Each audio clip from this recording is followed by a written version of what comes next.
Hey everyone! In today's episode, we're going to learn how to use the batch render tools in 3ds Max to render multiple cameras with little or no supervision. To open the batch render tool, we need to go to the rendering menu and select batch render. Then click the add button. This is going to add a new empty container for the camera. By default, the name is view plus a number. Left click this view to select it, and in the cameras section, click the drop-down menu to assign a new camera.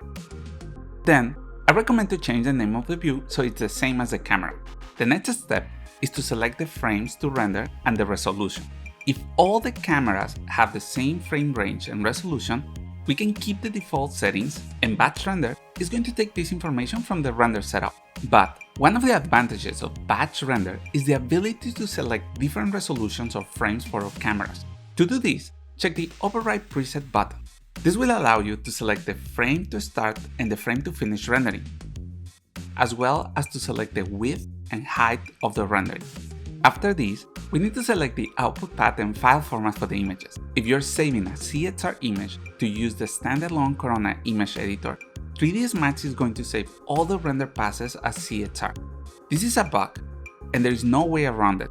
So you need to manually delete these extra files at the end of the rendering to avoid having a lot of extra storage. I also recommend to leave the path of each of the render elements empty all the time.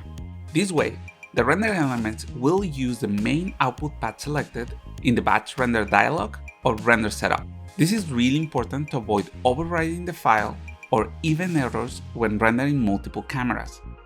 There is also an option to select different state sets or render presets.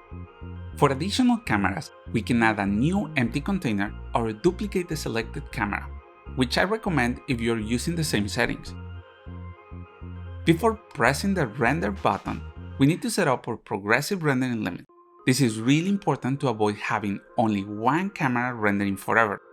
I recommend using the noise level limit. You can also see my progressive rendering limits video in this link. After you have finished with the setup of all the cameras, press the render button to start the rendering.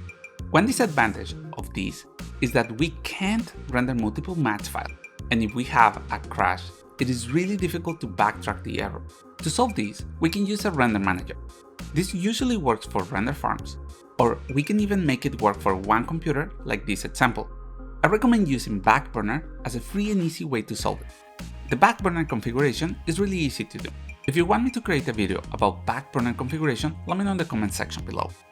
After we have done the Backburner configuration and connected the slave to the monitor, we just need to select the net render in the batch render dialog, assign a new job name, and Backburner monitor will take care of the rendering, opening a new 3ds Max instance for each job. This allows to render different match files or even automatically restarting the render if there is a crash. We can also access the log to see what happened with the file.